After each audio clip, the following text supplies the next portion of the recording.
Gold trusted gold buyers. మీరు తాకట్టు పెట్టిన బంగారాన్ని విడిపించి ఈ రోజు ఉన్న మార్కెట్ ధరకు కొనబడను.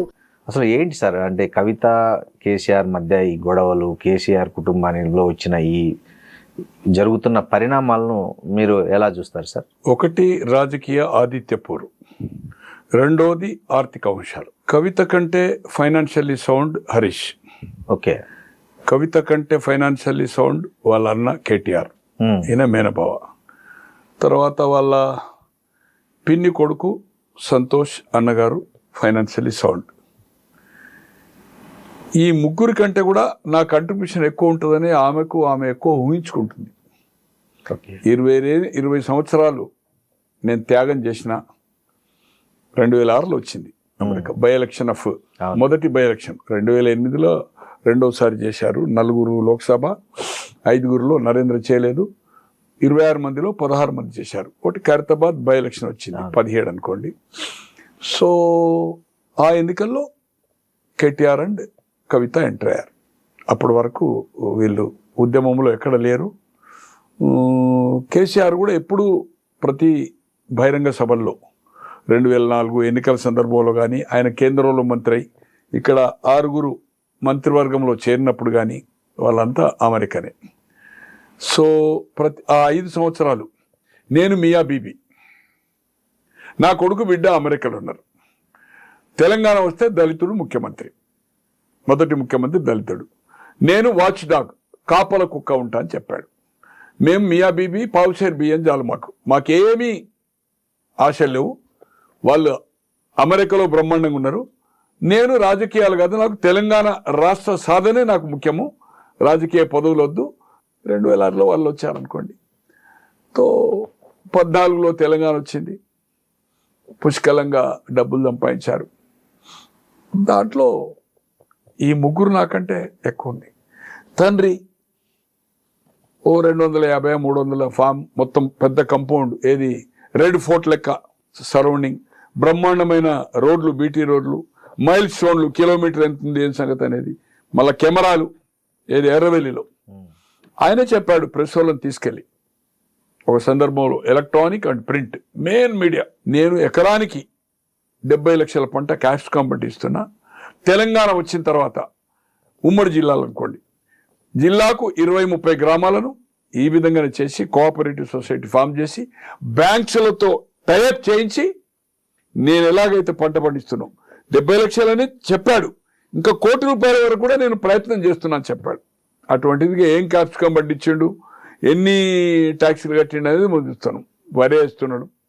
సో దాంట్లో కూడా ఆమె వాటా కావాలనే పద్ధతిలో ఉంది. ఎక్కడ కేటీఆర్ కొడుకు మనమడు హిమవంశ్ ఆయన కూడా కోట్లాది రూపాయలు ఎడ్యుకేషన్ ఇన్స్టిట్యూషన్స్కు దానాలు చేస్తున్నాడు. మరి ఈరోజు కవిత గారు ఏదైతుందో బాణం ఎవరి మీద పెట్టింది? హరీష్ రావును సంతోష్ రావు మీద. ఇద్దరు సత్యహరిశ్చంద్రులు. నేను నైజాం కంటే మేము ఎక్కువ ఆస్తులు ఉన్న వాళ్ళము, ధనవంతులము, నైజామే మా దగ్గర పనిచేసిండు అనుకుంటుందో అమ్మారి. మరి ఎక్కడి నుంచి ఈ ఫామ్ హౌజులు కానీ, ఇన్ని కార్లు కానీ, ఇన్ని వేల కోట్ల రూపాయలు ఏదైతుందో నీతి నిజాయితీతోటి అయితేనే పార్టీకి జమ చేసిండ్రు. అయ్యాల భారతదేశంలో ఏ పార్టీకి ఫ్లైట్ లేదు, ఒక ఫ్లైట్.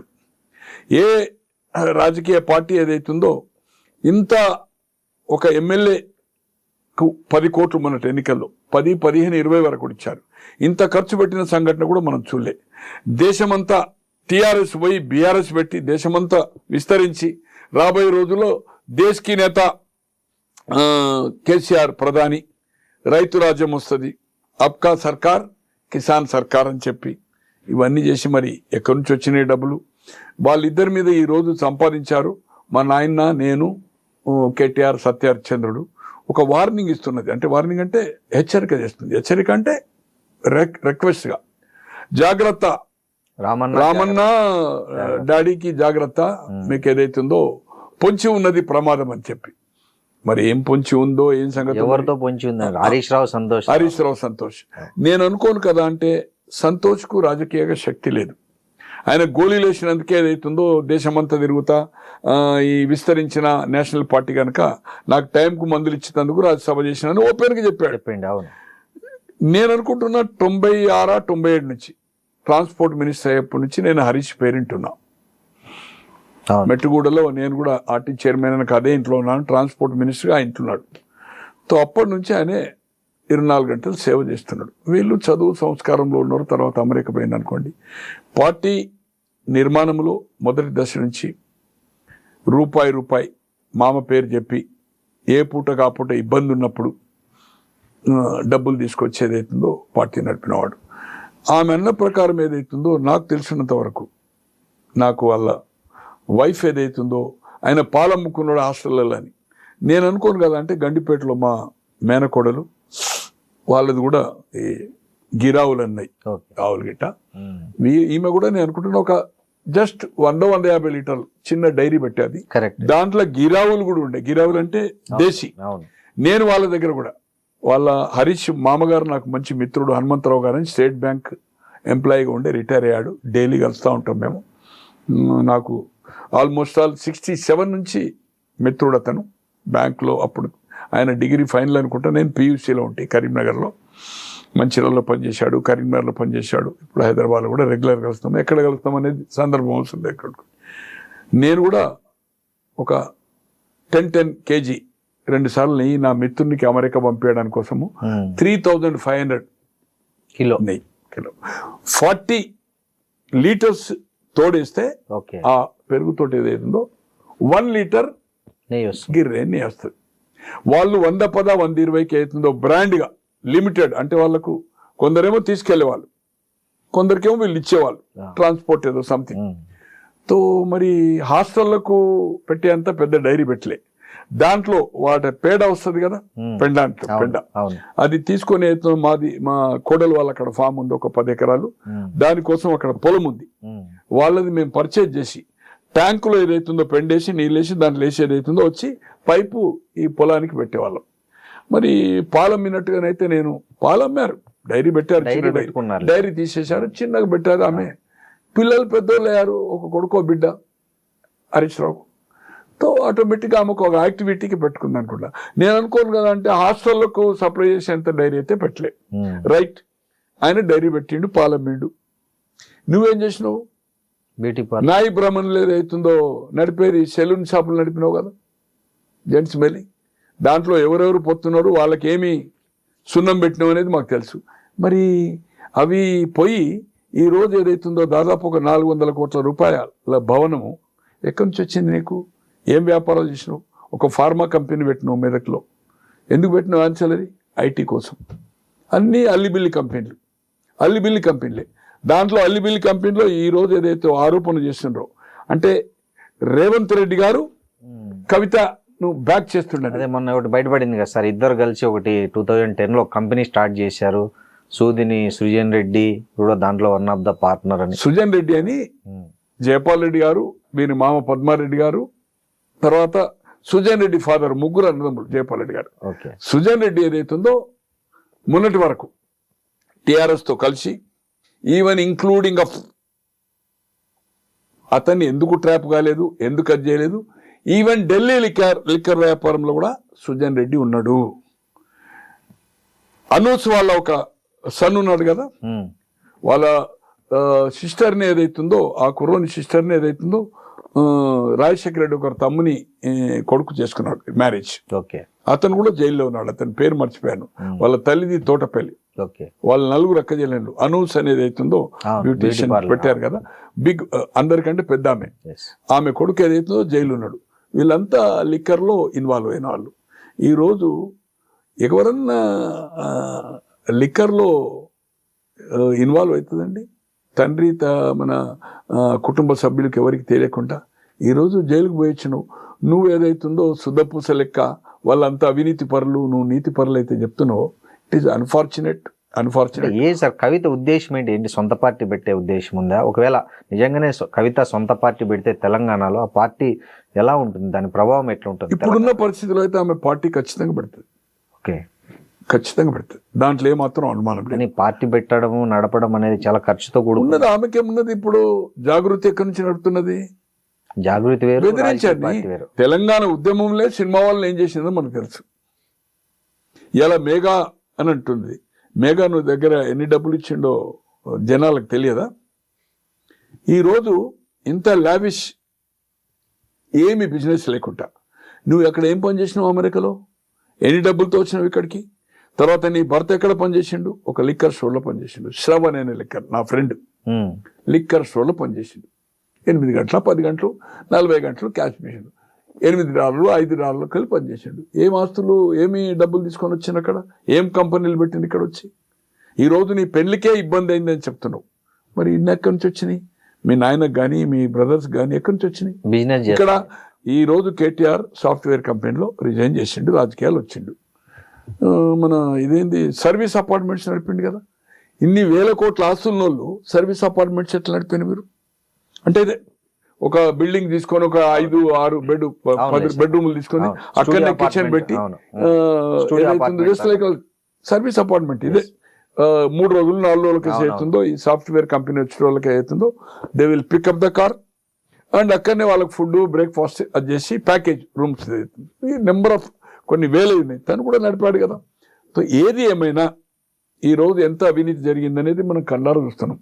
గొర్రెల స్కామ్ కానీ ఈ స్కామ్ కానీ మీ తండ్రి గతంలో ఉన్నప్పుడు కానీ సహారా కానీ ఈఎస్ఐ కానీ ఏం బెనిఫిట్ చేసినది సిబిఐ వైండప్ చేసింది అనుకోండి. ఎందుకంటే మీరు 14 నుంచి 22 వరకు అన్ని కాంట్రవర్సీ ఇష్యూలో యూ సపోర్టెడ్ బీజేపీ.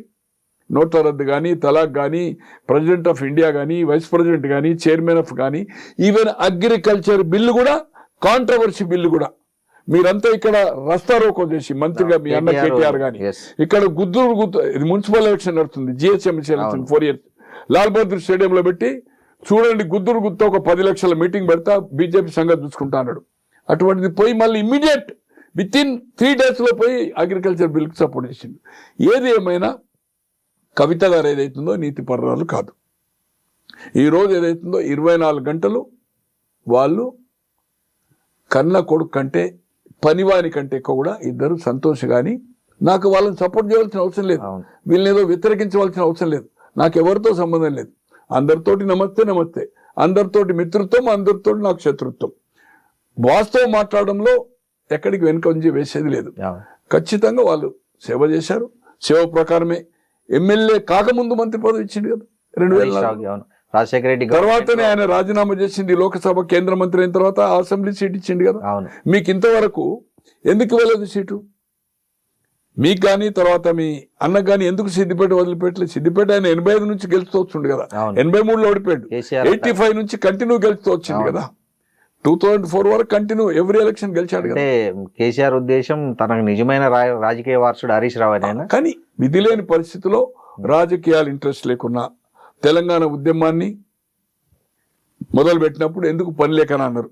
దీక్ష పట్టినప్పుడు ఏదైతుందో మీరు అందరు కలిసి మా నాయనని చంపుతారని చెప్పారు 2009 డిసెంబర్. ఇవన్నీ జరిగినాయి. ఇవన్నీ చాలా విషయాలు మనం చెప్పాలంటే 24 hours మాట్లాడవచ్చు. ఏది ఏమైనా ఏదైతుందో హరీష్ రావు ఏదైతుందో డెఫినెట్లీ సార్ ఈ కవిత పెట్టే పార్టీ నిజంగా ప్రభావం చూపిస్తుందంటారా ఎన్నికల్లో? అంటే సార్ ఏమనుకోకండి, ఇక్కడ దేవేంద్ర గౌడ్ ఒక పార్టీ పెట్టాడు, నరేంద్ర పెట్టాడు వైండప్ కదా, మన విజయశాంతి పెట్టాది. దేశ రాజకీయాల్లో పక్క రాష్ట్రంలో శివాజీ గణేశన్ పెట్టాడు, కమలా హాసన్ రీసెంట్లీ పెట్టాడు, తర్వాత బంగారప్ప పెట్టాడు, తర్వాత ప్రణబ్ ముఖర్జీ పివి హయాంలో పెట్టాడు. అందరూ సున్నా కదా. మర్రి చెన్నారెడ్డి గారు తెలంగాణ ఉద్యమంలో దేశమంతా ఇందిరాగాంధీ గాలివిస్తే ఇక్కడ అప్పుడు 14 సీట్లే, 77లో 15 అయినాయి, 2009లో 17 అయినాయి, 14 తెలంగాణలో. అసెంబ్లీ తక్కువ, పార్లమెంట్ తక్కువ. 10 గెలిచి 78లో ఆయన నాయకత్వంలో కేంద్రంలో జనతా పార్టీ, రాష్ట్రంలో వెంగళరావు గారు chief minister, all India Congress president Brahmananda Reddy, ఇక్కడ విజయభాస్కర్ రెడ్డి కాంగ్రెస్ ప్రెసిడెంట్. జనవరి 1కి స్థాపించి జనవరి 1 78 ఫిబ్రవరి 25 ఎలక్షన్లో 175 సీట్లు ఆయన నాయకత్వంలో వచ్చినాయి చెన్నారెడ్డి గారు. అటువంటిది 84లో ఆయన ఒక నేషనల్ డెమోక్రటిక్ ఒక పార్టీ పెట్టాడు, లిబర్టీ దగ్గర ఆఫీస్ పెట్టి. ఎన్టీ రామారావు గారి ఎలయన్స్ లో 84 డిసెంబర్లో జరిగిన ఎన్నికల్లో కరీంనగర్ నుంచి పోటీ చేస్తే జె చొక్కారావు గారి మీద 78లో ఆయన ఓడిపోయిందంటే రాజకీయాల కనుమరుగైపోయాడు జనతా పార్టీలో. మళ్ళీ 84లో రాజకీయాల్లో డైరెక్ట్ గా ఎంపీ టికెట్ వచ్చింది ఆయనకు. అతని మీద 75,000 మరి చెన్నారెడ్డి గారు ఓడిపోయారు. ఇట్లా కోకోలలో చెప్పాలంటే పెట్టారు, చాలా పార్టీలు పెట్టారు. అందరూ ఫినిష్ అప్పే కదా. అవును నాందెల్ల భాస్కరరావు కూడా పెట్టాడు కదా పార్టీ. పెట్టారు. ఆయన కూడా స్వయంగా ఓడిపోయింది కదా ముఖ్యమంత్రిగా, అంటే మాజీ ముఖ్యమంత్రిగా ఈయనే మలక్పేట చేసి ఓడిపోయాడు కదా, అవును. ఒక్క సీట్ రాలే కదా. రాలేదు. సో అందుకోసం ఏదైతుందో కవిత శూన్యము, కేసీఆర్ కూతురుగా తప్పితే అమెరికా గణేష్ ఏం లేదు. ఈ బతుకమ్మ ఈమె బతుకమ్మ నేర్పింది, ప్రపంచంగా బతుకమ్మనే ఆడలేదు అనే పద్ధతిలో ఏదైతే చేస్తుందో నో, ఈ యొక్క ఆర్గనైజేషన్ పెట్టి కోట్లాది రూపాయలు కొల్లగొట్టింది. ఈ జాగృతి అనే సంస్థకు ఏదైతుందో బెదిరించి వచ్చిన పైసల్ని దాన్ని ఏదైతుందో దే ఆర్ స్పెండింగ్. ఒక ఆఫీస్ చూపి, స్టాఫ్ చూపి, ఇవన్నీ ఈజ్ ఆల్ రైట్. కొన్ని సోషల్ యాక్టివిటీ చేస్తుండొచ్చు.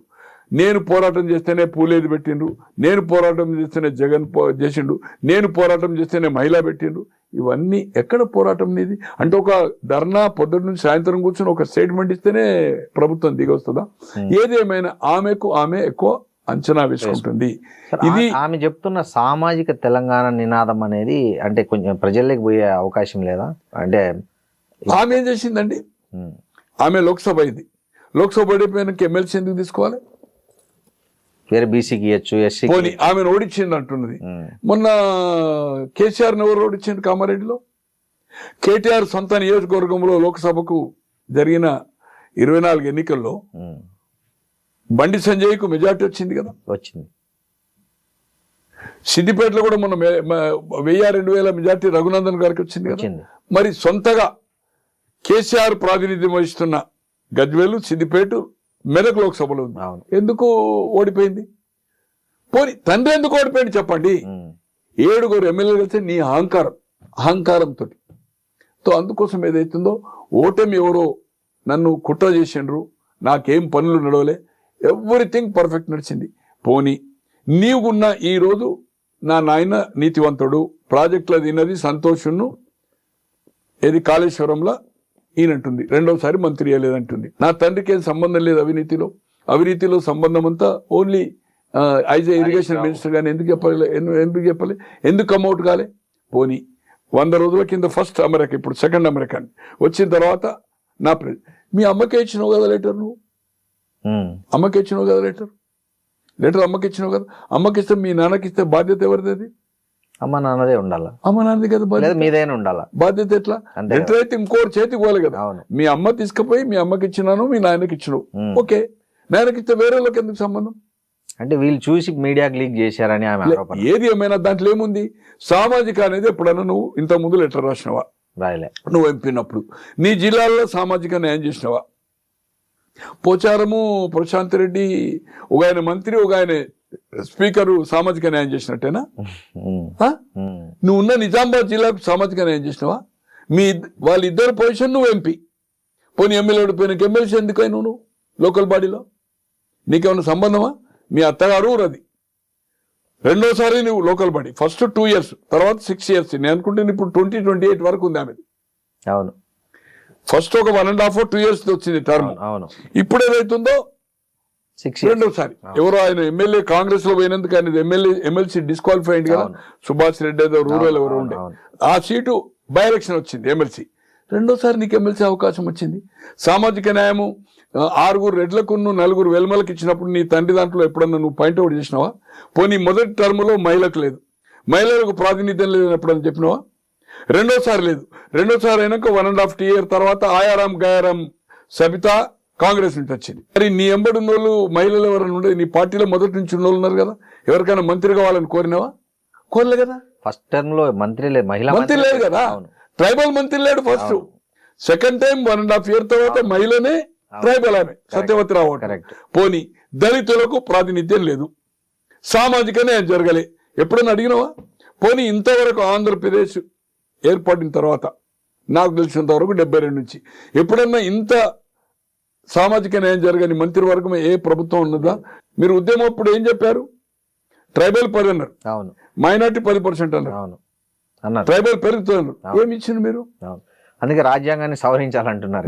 ఇవన్నీ ఏది ఏమైనా ఆమె చేసే అది ఆమెకు ఆధిపత్య పోరు ఇంపార్టెన్స్ మెయిన్ అక్కడ స్టార్ట్ అయింది. అక్కడ వరంగల్ దగ్గర ఒక మీటింగ్ అయింది కదా, వరంగల్ మీటింగ్ దగ్గర ఫ్లెక్సీలు ఉండకపోవడం కేటీఆర్ ఈ రోజు అన్నా అని యాదకి వస్తుంది. నిన్నటి వరకు అంటే వరంగల్ మీటింగ్ లో ఫ్లెక్సీలు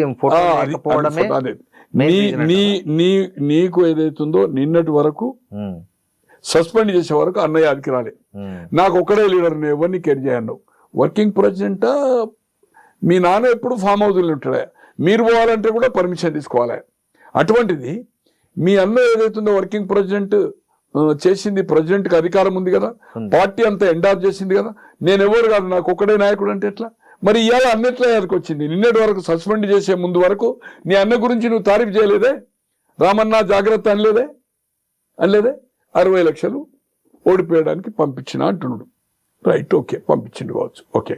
అది ఎవరు రేజ్ చేయాలి, దాన్ని ఎవరు ఎండార్ చేయాలి? నీ అన్న చేయాలి. ఈ రోజు ఎందుకు జ్ఞాపకం వచ్చింది నీకు? అంటే వాళ్ళిద్దరి మీద వేసి ఈ కుట్రలు వాళ్ళు పసిగట్టలేకపోతున్నారు అనేది అమ్మ. ఇప్పుడు ఎందుకు నేనేది కనీసం ఇన్ని ప్రతిసారి నువ్వు లెటర్ రాస్తున్నా అని చెప్తున్నావు, ఇంతకాలం ఈ విషయాలు మీ లెటర్ ద్వారా బహిరంగపరచకున్నా ఎందుకు లెటర్ మీ నాయనకి ఎప్పుడైనా రాసినావా? ఇంకోటి నాకోటి, ఆమె ఫ్యామిలీ మెంబర్ కదా, ఏదన్నా ఉంటే డైరెక్ట్ పోయి మాట్లాడచ్చు కదా, లెటర్లు రాయడం ఎందుకు అంటున్నా. కానీ ఒకటన్నా, ఈ లెటర్ల సాంప్రదాయం ఏదైతుందో, ఇప్పుడు ఇంట్లో ఉండకూడదు సెల్ల మెసేజ్లు ఎట్లా పెట్టుకుంటారో చాలా కాలం నుంచి ఉంది. నాకు తెలిసినంత వరకు ఇందిరాగాంధీ గారు 80లో మళ్ళా జనతా ప్రభుత్వం ఫాల్ డౌన్ అయ్యి అగైన్ కాంగ్రెస్ వచ్చింది, మధ్యంతరానికి వచ్చింది 77 తర్వాత 80. మేనకా గాంధీ ఒక సూర్య అనేది అవుతుందో ఒక మ్యాగజైన్ తీసుకొని, అది వీక్లీ 15 days ఒకసారి ప్రింట్ అవుతుండే. దాంట్లో జగజీవన్ రామ్ కొడుకు వెస్టర్న్ కోర్ట్లో ఒక లేడీ ఇన్సిడెంట్, ఇది ఆ స్కాండల్ బయటకు తీసింది, బ్యానర్ ఐటమ్ అది, దాంట్లో కవర్ పేజ్. తర్వాత Rajanarayana is very close to Charan Singh Rajanarayana వాళ్ళు సోషలిస్టులు అనుకున్నారు, ఒక పార్టీలో ఉండ్రి, భారతీయ క్రాంతి వాళ్ళు ఉండ్రి. వాళ్ళు కేంద్రంలో రాజనారాయణ హెల్త్ మినిస్టర్, ఈయన ఆల్మోస్ట్ ఆల్ ప్రైమ్ మినిస్టర్ లెక్క. దేవిలాల్ ఉప ప్రధాని అయినా కూడా equal to Morarji. Charan Singh is a powerful guy. యూపీలో బలమైన నాయకుడు, దాదాపు 40-45 ఆయనకు లోక్సభ సీట్లు కూడా ఇచ్చారు అప్పుడు. బీజేడీ సింబలే కదా సార్, జనతా పార్టీ కూడా. జనతా పార్టీ కాదు, జనతా పార్టీ కొత్త సింబల్, అది రైతు నాగల్ అనేది కొత్తది, అప్పుడే క్రియేట్ అయింది. 77లో జయప్రకాష్ నారాయణ్, పాత కాంగ్రెస్, చుక్క గుర్తు స్వతంత్ర పార్టీ, తర్వాత మన భారతీయ క్రాంతి అనేది అవుతుందో చరణ్ సింగ్ పార్టీ, బంగ్లా కాంగ్రెస్ అయిన అజయ్ ముఖర్జీ, ఇవన్నీ పార్టీలు కలిసి రైతు నాగలి మీద ఏదైతుందో కామన్ సింబల్. అంటే ఈ రాజకీయాల మధ్య లెటర్లు కామన్ అంటారు. అలా లెటర్ అదే చెప్పబోతున్నా. మేనకా గాంధీకి ఆమె ఆఫ్టర్ రిగైన్ ద పవర్ అయిన తర్వాత, నీ కంట్రిబ్యూషన్ సంజయ్ గాంధీ పోరాటంలో కానీ, ఈ యొక్క మళ్ళీ ప్రభుత్వం జనతా ఫాల్ డౌన్ అయి రావడంలో నీ పాత్ర ఉందనేది లెటర్ రాసింది. ఆ లెటర్ మాకు 82లో మేము సంజయ్ బంచి పెట్టిన తర్వాత ఒక సందర్భంలో ఆమె చూపెట్టారు. ఇట్లా అంటే ఇందిరాగాంధీ ఇంట్లో ఉండి కూడా లెటర్ రాసి. ఇంకోటి సార్, ఇది నేను అనుకుంటున్న పూర్వకాలం నుంచి ఉన్నది. ఈమెకు లెటర్ రాసి కొన్ని ఎక్స్ప్రెషన్ డైరెక్ట్ చేయలేరు. ఇప్పుడేమో మెసేజ్లు పెడుతున్నాం ఏది ఫోన్లలో. అప్పుడు ఆమె లెటర్ రాసింది. నేను అనుకుంటున్నా సాంప్రదాయం ఉందేమో. ఇదే లెటర్లు ఇవన్నీ ఎందుకు స్పందించలేదని అడుగుతున్నా. రైట్, ఇప్పుడు ఆయన 25 కాన్స్టిట్యున్సీలకు ఫండింగ్ చేసిందని, మరి 119కి ఎవరు ఫండింగ్ చేసిండ్రు? కడమై మీ నాయన ఫండింగ్ చేసిండు కదా. ఆయనకు ఎవరైతే క్లోజ్ ఉన్నారో కొంతమంది అసెట్ అయినరో, మొదటి నుంచి ఉద్యమంలో ఆయనే ఉన్నాడు కదా. ఎమ్మెల్యే టికెట్లప్పుడు కూడా ఆయన రోల్ ఉంది కదా. ఒక 1 minute 2004 రోల్ ఉంది కదా. ఉద్యమంలో రోల్ ఉంది, టికెట్ల రోల్ ఉంది. ఎవరైతే ఆయనతో అసెట్ అయ్యి కంపల్సరీ, ఇప్పుడు ఎగ్జాంపుల్ హరీష్ రావు దగ్గరికి వెళ్ళి కేటీఆర్ దగ్గరికి పోయింది అనుకోండి. ఒక సందర్భంలో ఇద్దరు మంత్రులుగా ఉన్నప్పుడు 2014 మేము ఇట్లా హరీష్ అన్నను కూడా కలిసి, వాళ్ళకు అభిప్రాయ భేదం ఉందనేది ఎవరికి ఐడియా లేకుండా ఎమ్మెల్యే, ఇంక్లూడింగ్ గంగుల కమలాకర్ అటువంటి తర్వాత మంత్రి అయ్యాడు. ఏంది హరీష్ రావు దగ్గర పోతే ఇంకేది మీరు పోయొచ్చింది కదా, పని అయిపోయింది కదా, నా దగ్గరికి ఎందుకు వచ్చింది అనేవాడు. వాళ్ళిద్దరికి ఒక ఉండే తర్వాత అండర్స్టాండింగ్ వచ్చింది అనుకోండి. ఏది ఏమైనా డిఫరెన్స్ ఒపీనియన్, నాకెందుకు నాయకత్వం రాదనేది హరీష్కు ఉండడం. వీళ్ళంతా ఏదైతుందో అసలు ఉద్యమమే వద్దన్నోళ్ళు, దీక్ష ఏదైతుందో అనవసరంగా ఏదైతుందో మా నాన్నని చంపుతారన్నోళ్ళు, అటువంటిప్పుడు ఆయనకు అధికారం వచ్చిన తర్వాత నేను కష్టపడ్డా, నాకు రావాలి అవకాశం. కేసీఆర్ ఉన్నంతసేపు కేసీఆర్ పోయిన తర్వాత రావాలని ఉండొచ్చు, తప్పేం లేదు కదా. ఆమన్నది కూడా అదే, అంటే ఆయన రేపు అటు ఇటు అయితే మెజారిటీ నాకు 26 మంది ఉంటారనే ఉద్దేశంతోనే ఆయన ఫండింగ్. కేసీఆర్ ఆమె ఒపీనియన్ ఉండొచ్చు. కేసీఆర్ ఉన్నంత వరకు మీ తండ్రి మీద మేమే తండ్రి కంటే ఎక్కువ కంట్రిబ్యూషన్, మేము లేకపోతే మా నాయన లేడు, మా నాయన కంటే తెలివివంతులము మీ అన్న మీరు అనుకుంటున్నాము.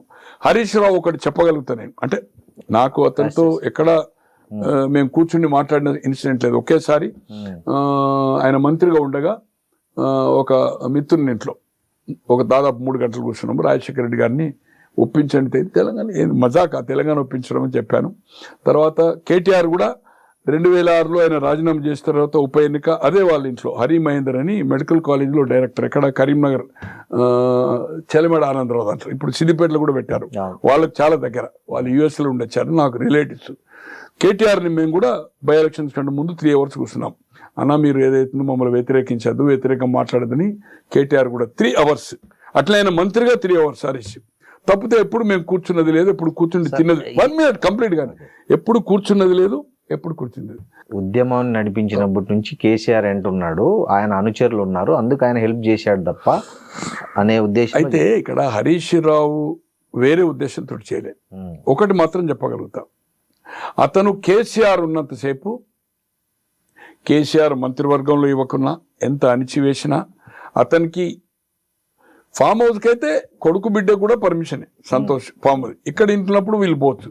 బట్ ఎప్పటి వరకు అయితే రాజేందర్ బయటికి వెళ్ళలేదో, తీసేయలేదో, అప్పటి వరకు హరీష్ రావు కూడా ఈ ప్రగతి భవన్ కూడా వస్తున్నా అని చెప్పి రమ్మంటేనే పోవాలి, డైరెక్ట్ పోవడానికి వీలేదు. ఎప్పుడైతే రాజేందర్ను బయటకు పంపించిన తర్వాత అప్పుడు ఓపెన్ అప్ అయింది. తను నేను అనుకుంటా కేసీఆర్ ఉన్నంతసేపు ఎప్పుడు ఆయన ఏది చెప్పినా ఆయన మాట జవదాటాడు. ఎందుకంటే ఆయన పెట్టిన రాజకీయ భిక్ష నాకు ఎమ్మెల్యే కాకముందు నెంబర్ ఆఫ్ టైమ్స్ ఓపెన్గా చెప్పాడు, మంత్రి పదవి ఇచ్చాడు, తర్వాత ఎమ్మెల్యే అయినా ఆయన సీట్ ఇచ్చాడు, నన్ను కన్న కొడుకు లెక్క చూసుకున్నాడు. అతనికి వెన్నుపోటు అనే క్వశ్చన్ లేదు. కేటీఆర్ కూడా కొంత సందర్భంలో ఆయన చెప్పిన తర్వాత ఆయన అగ్రి అని చెప్పాడు. కేటీఆర్ కూడా రేపు రాబోయే రోజుల్లో ముఖ్యమంత్రి అవుతాడా, కాడా, లేకపోతే ఉద్యమం నడుతాడా, కలిసి తీసుకుపోయినంతసేపే అతని చిన్న చూపు, అతని గురించి ఎల్ ట్రీట్మెంట్ చేసినప్పుడు ఏమైనా డిఫరెన్స్ ఒపీనియన్ రావచ్చు, కానీ లేకపోతే కేటీఆర్ నాయకత్వాన్ని నిర్బంధంగా ఓపెన్గా ఖచ్చితంగా ఎండార్ చేసిండు. తండ్రి కేసీఆర్ చేసిండు కనుక నేను కూడా అతన్ని జవదాటనని చెప్తున్నాడు. అతను కలిపి తీసుకుపోయినప్పుడు డిఫర్ అవుతాడు.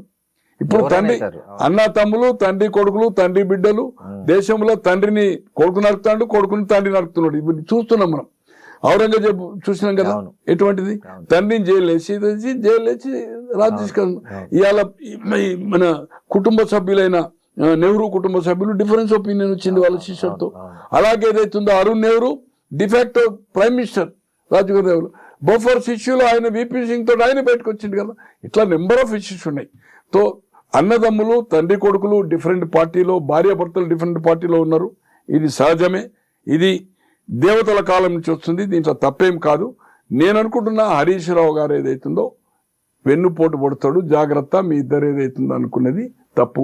సంతోష్ కా కెపాసిటీ లేదు, ఫీల్డ్ లేదు ఆయనకు. ఈ విల్ బి ఓన్లీ అతని టేక్ కేర్ చేసింది తప్పితే అతను పొలిటికల్ పర్సన్ కాదు, ఒక వార్డు మెంబర్ కూడా ఎన్నికయ్యేంత కెపాసిటీ ఉన్నోడు కాదు అతను. సరే, ఒకటి హరీష్ రావు మీతో అప్పుడు 3 hours మీటింగ్ అయ్యి రాజశేఖర రెడ్డిని ఒప్పించమని అడిగారు, తెలంగాణకు అనుకూలంగా మంత్రి హోదాలో ఉన్నప్పుడు అన్నారు కదా. అదే దాన్ని కవిత మొన్న ప్రెస్ మీట్ లో మాట అన్నారు, హరీష్ రావు పార్టీని తీసుకెళ్లి రాజశేఖర రెడ్డి కాంగ్రెస్ లో కలిపేద్దామని కూడా కుట్ర చేశాడు అని. నేను చెప్పనా అండి? చెప్పండి. అది మొన్న చెప్పాడు. అతను యాక్చువల్ గా బై ఎలక్షన్ లో 8 సీట్లే గెలిచాయి, 16 రాజీనామా చేశారు. ఖైరతాబాద్ 17 పోటీ చేస్తే 4 లోక్సభ. రవీంద్రనాయక్ ఓడిపోయి దయాకర్ రావు గెలిచాడు, అక్కడ మత్స్వన్ రెడ్డి ఓడిపోయి ఇంద్రకరణ్ రెడ్డి గెలిచాడు. పోటాపోటీగా కేసీఆర్ రెండోసారి 15,000 తోటి, మొదటిసారి 1,00,000 రెడ్డి, ఏది 2006లో 2008లో. తర్వాత ఇంకొక సీటు ఎవరిది, వినోద్ హన్మకొండ, అప్పుడు అది జనరల్ ఉండే, ఇద్దరు గెలిచారు. గెలిచిన తర్వాత ఇతను ఫ్లోర్ లీడర్ అడిగాడు పోయి, ఎవరు? హరీష్ రావు. ఓకే, పోతే లేదు నేను ఇవ్వను అని చెప్పాడు. అదే నందిని ఇప్పుడు బసవ తారకం దగ్గర ఉండే కదా.